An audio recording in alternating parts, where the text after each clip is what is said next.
Yes, bonjour à toutes et à tous et re-bienvenue. On a fait l'introduction tout à l'heure à 17h30 en direct sur les ondes de la web radio de reggae.fr et on est bien connecté ici même au Sunska Festival. Dernier soir, dimanche soir, il fait un peu chaud. Hier on avait un petit air frais qui arrivait à circuler. Aujourd'hui on souffre un petit peu mais on va quand même faire le job, ça devrait aller. Et on commence gentiment cette conférence de presse avec une bien belle équipe qui nous a rejoint, qui est là déjà depuis tout à l'heure en off à faire des petites interviews individuelles, mais qu'on est content de recevoir. C'est toute l'équipe de Fat Babs and Friends, et les Friends sont plutôt sympathiques puisqu'il y a l'ami Davoja qui est présent, me general. et l'ami Absolem qui est là aussi. Salut. Bonsoir ces messieurs, comment allez-vous? Ça va super. Bon. Super, ça va au top. Content d'être au Sunska? Ah bah de fou, le Sunska, c'est une histoire d'amour, ça fait longtemps. C'est ce que je disais tout à l'heure, la première fois qu'on a joué au Sunska, c'était le 3 août 2012. Et on est le 7 août Donc à Pauillac. 2022, ouais, je C'était pense. à Pauillac, ouais, c'était à Pauillac à ce Tu vois, moment-là. ça fait 10 piges que première fois j'ai eu la chance de monter avec. Et toujours heureux de revenir. Toujours, et toujours une pure vibe, on connaît presque toute l'équipe, Fred, tout ça, enfin... Voilà, Sunska, ça fait longtemps. Bon, c'est cool. Vous jouez à quelle heure? On joue de 20h10 à 21h30. Ça risque d'être chaud parce que les gens, en général, on a remarqué ça depuis les 3 jours, ils sont bouillants dès le début. Okay. Sur la scène là-bas, ils attendent pas. Bon. Tu vois, Ouais. ils sont et c'est comme ça jusque la fin. Alors, on m'a Ça dit que la désemplit scène pas. rebelle, elle déchirait, qu'il y avait un bête de son, Finger avait fait un bête de son, donc yes I. Donc très content alors donc que vous soyez ici. Alors le cadre de ton parcours et de ce qui vous amène ici, en tout cas tous les trois, il y a pas mal de choses. Il y a un contest. C'est le contest en fait qui amène le début avec cette formation. Puisque le contest que tu avais mis en place, c'est Absolem qui le gagne, numéro 1. Davoja numéro 2. Exactement. Du coup, un morceau se fait avec Absolem. C'est ça, C'est il a un petit gagné peu un le but. morceau, voilà le morceau qu'on a fait. Et puis en plus, il a sorti aussi le morceau Playground qu'il avait fait, enfin le morceau du contest, il a tout écrit, on a sorti la track. Il y a aussi Et le après- clip. Il y a aussi le clip qu'il faut aller Et checker. le Le clip clip, aussi exactement. qu'il faut checker. Et après, le but, c'est que tu les entraînes aussi un petit peu avec toi dans ton sillage sur quelques dates. Bah écoute, ça s'est tellement bien passé en fait le contest, on est devenus potes depuis, tu vois. Et moi j'ai la chance avec Big Scoop et tout de pouvoir faire quelques dates. Donc je cherche toujours des chanteurs, donc autant travailler avec les gars qui ont donné pour moi. Et c'est des super bosseurs, c'est des passionnés de musique comme moi. Donc on partage le même amour pour la musique. Donc voilà, je les emmène dans la voiture et on partage la même chose ensemble sur scène. Bon. On refera une petite virgule sur ça parce qu'on sait déjà qu'il y a un numéro 2 qui est en train de se préparer, mais on en reparlera tout à l'heure si tu veux bien. On va faire la priorité déjà à ceux qui ont remporté. Alors les deux, on peut les considérer comme victorieux puisque tu les traînes, avec toi. Donc, numéro 1 dans mon cœur. Qui a les- voilà. Alors comment vous êtes retrouvés justement dans ce contest, Absolem et Davoja? On va commencer par celui qui a remporté, Absolem, si tu veux bien. Bah en gros moi j'ai un pote qui m'a envoyé un message pendant le confinement en me disant ouais il y a un contest et tout, donc c'était un des membres de mon crew qui est le Five Disciples et du coup il m'envoie un message en me disant bah il reste plus que 3 jours avant la deadline, essaye un truc quoi, puis j'avais du temps alors je l'ai fait et puis j'ai écouté l'instru, j'ai eu la vibe directe, ça m'a trop parlé, c'était le mélange reggae hip hop que je kiffe faire tu vois et du coup bah on a fait une vibe quoi et puis ça a bien marché donc cool. Bon, et pour toi, Davo? Et moi, si on peut raconter l'anecdote, c'est Théo de Generation en vrai qui m'a chauffé parce que j'ai vu qu'il avait participé au contest. Ouais. Du coup, je lui avais mis un petit je lui avais mis des flammes ou je sais plus. Et du coup, il m'avait dit bon, tu te chauffes ou quoi? Et du coup, je me suis chauffé et c'était un jour avant que ça finisse. Du coup, j'ai écrit ça. Je sais même plus si j'avais écrit un petit peu, mais c'était surtout la vibe. Pareil, j'avais écouté le Redeem. La vibe de folie, du coup la vibe m'est venue direct. En plus on était en mode lockdown, Ouais. tu vois, donc j'avais envie d'être free. Tu vois, c'est pour ça que ça m'est venu tout seul en fait, tu vois la vibe. Bon, et preuve que ça a dû plaire. Alors comment ça s'est départagé tout ça? C'est le public qui avait départagé Non, tout c'est le monde? nous. On voulait faire que ça soit nous qui choisissions. Donc on a choisi avec Peter, notre manager. Et puis on en avait parlé avec Naman aussi. Et voilà, ça a été pas évident franchement entre les deux. Ça a été dur de départager. C'est pour ça que maintenant ils se retrouvent tous les deux là. Parce qu'au final, voilà, pour moi il y a vraiment... c'est comme s'il y avait 2 vainqueurs, tu vois. Et après il fallait que j'en choisisse un. Et du coup, big up Théo de Generation. Hein. Carrément. Ouais, big up à Théo aussi, Voilà, big up je sais, à Sarah Lugo, parce qu'il y a pas mal Grave, d'artistes big up. qui ont participé. participé. Big Et vibe. franchement, ça m'a fait kiffer parce que tu vois, ils se sont laissés aller, ils se sont pas pris la tête. Et c'était vraiment le but de ce contest-là. Moi, quand T'as eu beaucoup de demandes, beaucoup d'artistes qui se sont présentés pour le contest. ouais, on a eu Ouf. plus de 150 demandes. Ouais, quand même. Ouais. Et en fait, le délire surtout aussi, c'est qu'au-delà des artistes, il y a eu beaucoup de familles. Tu vois, c'était un moment de confinement. il y a plein de familles, il y a des enfants qui ont participé et tout. Et moi, c'est quelque chose qui me tient énormément à cœur, que la musique, elle se fasse avec beaucoup de liberté, beaucoup de laisser-aller, qu'on enlève le maximum de barrières, tu vois, qu'on enlève ce qu'on peut appeler la honte, tu vois, ou quoi que ce soit. Parce que tout le monde peut se laisser aller, et ça fait du bien de se laisser aller et de se faire plaisir. Carrément. Avant que je laisse Polo poser une petite question, on prend fraîchement des petites nouvelles de Martin. Bien sûr, alors comme vous avez pu voir sur internet, Martin il va bien. L'opération s'est très bien passée, il a été plus que courageux, j'aurais même pas les mots pour dire. Et dernièrement en fait on s'est retrouvés pour faire des répétitions. Ouais. Et ça a été un kiff incroyable, c'est indescriptible ce qui s'est passé. Et donc on prépare les concerts tranquillement, tu vois, parce que ça arrive à l'automne. Ouais. Et on prépare le Zénith de Paris qui aura lieu le 22 octobre 2022. Et en tout cas, moi c'est mon poteau et tout, enfin c'est un frère, mais ce qu'on a vécu, ce qu'on va vivre, c'est incroyable. En tout cas, je suis pas très objectif, tu vois, mais même s'il n'est pas là ce soir, tu vois, il sera quand même avec nous. Partout où je vais, il est avec moi, quoi qu'il arrive. J'ai été de nombreuses fois avec lui sur ce canapé à dire 2-3 mots. C'est lui qui parlait beaucoup. Maintenant, c'est moi qui me retrouve à parler et ça reviendra que ce sera lui qui reparlera beaucoup et moi qui parlerai un petit peu. En tout cas, on a hâte de vous retrouver sur scène tous ensemble. Polo, je t'en prie. Ouais, la suite du coup, vous allez, salut les gars, vous allez remettre ça avec un Daily Jam Contest. Tu vas remettre ça avec un Daily Jam Contest. Je crois que c'est ouvert jusqu'au 5 septembre à toutes les participations. On invite bien sûr tous les auditeurs de reggae.fr à se lâcher, les enfants, les plus petits, les vieux, les jeunes, les grands. Tout le monde, c'est ouvert à tout le monde. Le but c'est de partager, que les gens ils puissent échanger entre eux. Ça a presque créé une communauté sur le premier, tu vois, il y a plein de gens qui ont échangé. Après j'ai vu plein de featuring entre les artistes, des artistes hollandais, des artistes français, tout ça, tu vois. Grave. Et en plus de ça, le but c'est aussi de promouvoir le reggae musique, le reggae hip-hop, enfin nous ce qu'on kiffe chez Big Scoop. Et si on peut trouver d'autres nouveaux jeunes talents qu'on pourra aider et l'année prochaine revenir avec d'autres et que eux ils fassent d'autres trucs, ils se retrouvent sur la scène One Love, et ben tu vois, pour nous le rêve sera réalisé. Et alors justement, tu parles de reggae hip-hop. Il y a 10 ans avec Martin, vous avez un peu participé à cette nouvelle vibe là aussi, d'un point de vue instrumental et tout. Quelles sont tes influences? Comment ça t'est venu un petit peu d'arriver dans cette composition là? Alors, je pense que ce qui a fait le truc, c'est que quand on s'est rencontrés, lui, Naman, il a une vraie culture reggae, beaucoup plus roots que la mienne, et moi j'écoutais plus de hip-hop. Et en fait, en gros, on s'est rejoint là-dessus. C'est que lui m'a donné des idées de sons à sampler, tu vois, de s'inspirer, parce que la musique c'est un éternel recommencement, comme on sait tous, rien ne se crée, tout se transforme. Et moi j'ai apporté mon délire de mettre des beats hip-hop, quoi. Et on est tombé. En fait, quand on a fait ça, nous on n'a pas calculé ce qui se passait en Jamaïque, on l'a fait un petit peu instinctivement, mais on est tombé dans la même époque que ce qu'ils ont appelé le reggae revival, tu vois, avec l'arrivée de Chronix, de Proto-J, tout ça. Il y avait Damien Marley qui avait déjà fait Welcome to Jamrock, qui est sans doute le plus grand tune reggae hip-hop. Enfin, tu vois, quand il y a un beat, quoi, tu vois. Et on est tombé dans ces époques-là avec Kabaka Pyramid, tout ça et tout. Janine et tout, qui était New Roots. Ouais, voilà, ouais. Du coup, nous, ça a tombé pile poil. Et puis en France, il y avait Biga qui faisait déjà ça depuis un petit moment. Generation qui a fait ça après, tu vois, donc ça a plu à des gens, donc c'est cool. Et alors justement, tu parles de Biga, c'est intéressant parce qu'il est là aussi ce soir. Est-ce que cette nouvelle vibe là de compo qui est quand même ultra, ça change quoi, ça change musicalement ce que fait Biga par rapport au début même, dirais. Yes.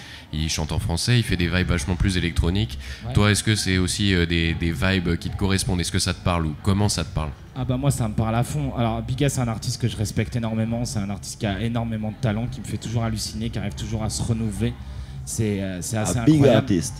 Et surtout là le délire d'avoir mélangé le français et surtout de la poésie, ce qui est pas forcément facile dans le reggae français. Donc moi j'adore et je milite pour le crossover de la musique, tu vois, moi c'est ce que je kiffe le plus, j'adore les mélanges. Moi je te jure, des fois tu me verras en sound system, en DJ set, ça m'arrive de jouer tout et n'importe quoi, j'ai aucune limite à ce que je joue. Donc j'aime les gens qui pensent exactement pareil et qui se mettent aucune barrière et qui font en sorte de faire leur musique juste pour que les gens kiffent, quoi.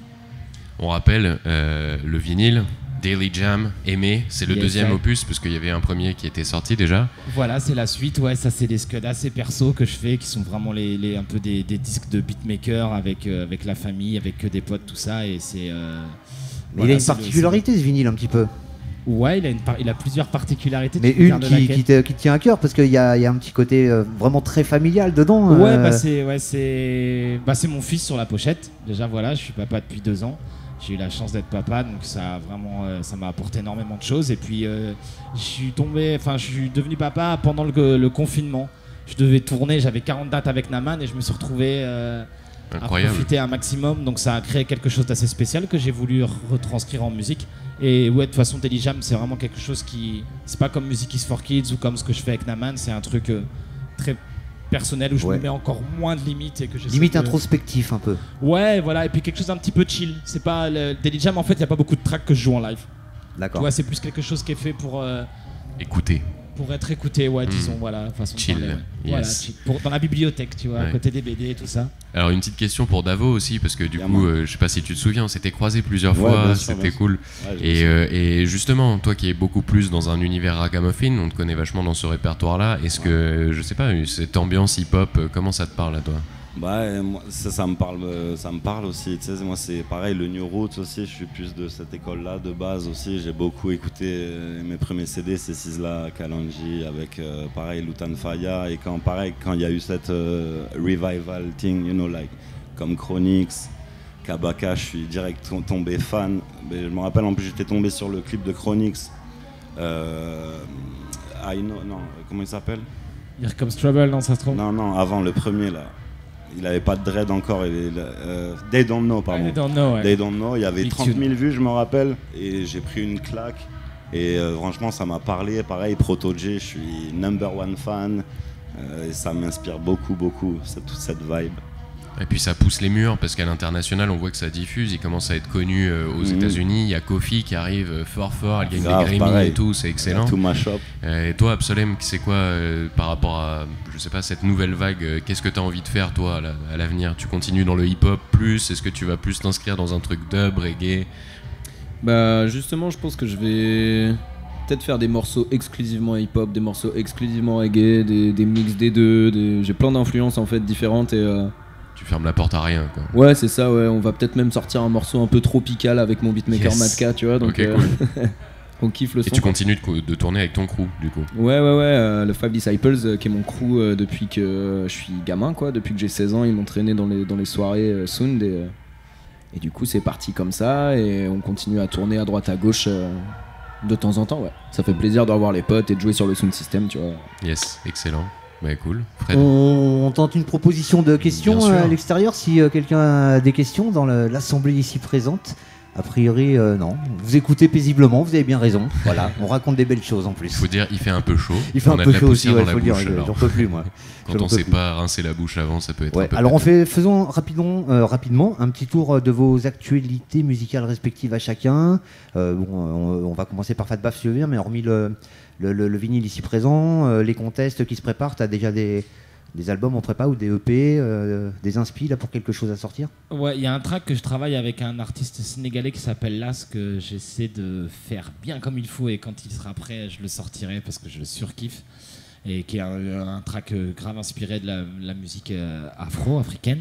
Et sinon, j'ai l'intention de sortir un album. Je travaille déjà pas mal dessus.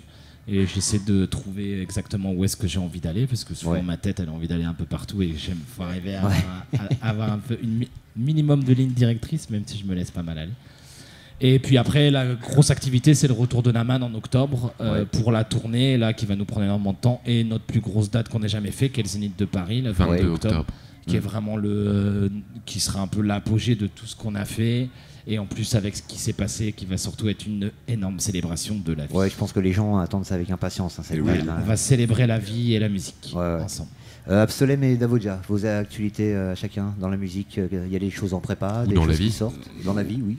Ouais, il y a beaucoup de projets. Oui, mais toi, après, on sait que toi, il faut te suivre, il faut arriver à le suivre, le Davodja. Ouais, il y a beaucoup. J'ai un album reggae qui est prêt, que je travaille depuis 5 ans déjà maintenant. Et il sera bientôt prêt, peut-être, j'espère, au plus vite, mais parce que je veux faire les choses bien. Ouais. Et donc il y a ça, il y a beaucoup de projets aussi dans le dub aussi, avec Gambit, Radio Bemba Sound System, avec Dawai Fi Sound System. Ouais.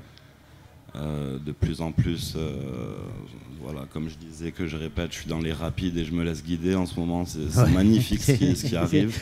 Il y a beaucoup de projets. Voilà, je suis comme pour rejoindre le poteau, je suis pas mal éclectique aussi dans ma musique. Donc il y a beaucoup de projets, un peu dancehall, chill, tu vois, qui sont pas du tout reggae. En fait, c'est juste quand ça me parle, tu vois, la musique, c'est à la vibe. Parfois c'est magique, tu vois, que ce soit reggae, hip-hop ou n'importe quel style. Dès que ça te parle, en fait, tu vas. Voilà, tout peut venir. Mais voilà, il y a beaucoup de projets. Il y a beaucoup de choses en route. Je serai sur le prochain album de Twenty aussi qui va sortir bientôt. Yes. Qui était là vendredi soir. Oui, qui est même passé hier. Oui, aussi. On se balade, quoi, un petit peu. Vendredi avec Dana Kill surtout. Ouais, qui a fait freestyle avec eux. C'était violent. Big Up Twenty, Audi, c'est la famille. Exactement, voilà. Des bons gars. Yes. Bon. Absolem, pour toi, l'actu? Et ben moi, je viens de sortir un EP qui s'appelle Vestige. C'est les vestiges d'un projet qui s'est mal déroulé, mais j'ai pas trop envie de m'attarder là-dessus, mais l'essentiel c'est qu'on ait sorti un truc, tu vois. Et donc voilà, il y a 5 tracks dessus, et puis on a aussi pas mal de projets de singles en fait, qui vont sortir en septembre. Notamment un featuring avec un rappeur américain qui s'appelle Yahweh. Ouais. Et ça va sortir sur un EP sur lequel il y aura aussi Big Red et Marina P chez Stro Dogs. Bim bim bim. Ça va être lourd. Ouais, ça va être très lourd. Des questions de l'extérieur? Une conférence de presse n'en serait pas une s'il n'y a pas une petite question qui traîne. On a quand même Kika qui est ici et qui a envie de vous poser, Kika. Parce que moi elle s'en fout. Il nous reste exactement 3 minutes, Kika. Il va falloir faire dans le rapide asperge. Ouais. On fait vite. Salut Absolem. Salut. Salut Fat Babs. Bonjour. Salut. Kika, donc pour O2 Radio. Première question déjà, pourquoi Daily Jam et pourquoi aimer à côté de Daily Jam? Pourquoi un titre en anglais et pourquoi aimer en français? Alors Daily Jam parce que ça représente toute ma vie. Le Daily Jam en fait c'est lyricalement la confiture quotidienne et aussi le jam comme tu connais la musique. Ouais. Et je trouve que la vie, si on arrive à ouvrir les yeux assez grands, ce qui n'est pas toujours facile avec cette vie qui va à 100 à l'heure, tu vois, si tu regardes l'inspiration, elle est partout. Et donc là, tous les jours, on nous donne des choses pour pouvoir créer la musique. Et voilà, mon Daily Jam, moi, c'est d'essayer de capter et de retranscrire ça en musique. C'est ta petite confiture à toi quotidienne. Voilà, exactement. Et aimer, c'est parce que ma confiture en ce moment, c'est mon fils. Donc du coup, Daily Jam, aimer. C'est l'amour de ta vie. C'est l'amour de ma vie. Félicitations. Merci beaucoup. Voilà. La rencontre avec Absolem pour le titre Playground qui est à côté de toi, donc est-ce que tu peux nous en parler? Alors, la rencontre. C'est pas déjà fait? Non, on a déjà touché 2 mots, mais je voulais juste dire que par rapport à ça, c'est bien que tu en parles parce que je suis archi fier de pouvoir être là avec les frérots. Le Playground, c'est exactement pour ça qu'on a fait ça, c'est pour promouvoir le reggae, promouvoir des artistes et essayer de recréer un renouvellement comme nous on nous a offert. Quand on a commencé avec Naman, on nous a beaucoup ouvert de portes, des gars comme The Bink, il y a plein de monde, des gars comme Sins Emilia qui nous ont beaucoup aidés. Et je considère qu'à notre tour, si on peut, avec nos petits moyens, refaire la même chose que nous on a profité, c'est un cycle qu'il faut que les gens perdurent parce que c'est essentiel dans la musique de partager. Il faut pas avoir son petit nombril et se dire tiens je vais faire mon truc, tout casser et puis voilà. Non, ce qu'il faut c'est partager parce que si t'es là c'est parce qu'il y en a d'autres qui étaient là avant quoi. Merci Kika pour tes questions. Et merci à vous les gars, on va avoir merci à vous. Un petit mot de la fin pour conclure parce qu'on arrive à la fin. Ouais, voilà, je sais pas, est-ce que vous avez un message à faire passer, quelque chose? Est-ce que, je sais que tu as déjà joué au Sunska, mais du coup, vous devez être content d'y revenir. Big up reggae.fr, you know. Yeah, big up le Sunska, c'est une vraie opportunité. Je suis vraiment reconnaissant d'être ici, donc c'est que du love. Donc merci beaucoup à reggae.fr, au Reggae Sunska qui participe. Comme je dis, il y a 10 ans, on a joué là, ça a tout changé pour nous. Merci à tous les activistes qui soutiennent pour toutes les interviews, tout ce que vous partagez notre musique. Yeah, man. Merci à vous. Grâce à vous qu'on fait tourner. Et surtout merci à tous les gens qui nous soutiennent énormément, qui achètent des disques et qui sont avec nous et qui n'attendent pas la radio, quoi que ce soit pour nous connaître. Exactement. Absolument pour toi. Yes, big up le Sunska, franchement c'est une opportunité de malade de pouvoir partager ma musique sur une scène comme ça ce soir et on va tout retourner quoi. Cool. Petite assemblée mais un peu d'applaudissements pour Fat Babs, Absolem et Zavodja. Merci à vous les gars, on vous souhaite plein de belles choses, une belle scène tout à l'heure et respectivement plein de belles choses pour vous, pour ce qui vous attend. Merci beaucoup. N'oublie pas de passer un petit bonjour à Martin. Avec grand plaisir. Allez, merci les gars et on envoie de la musique sur la web radio de reggae.fr avant d'accueillir Daman dans quelques minutes. Yes.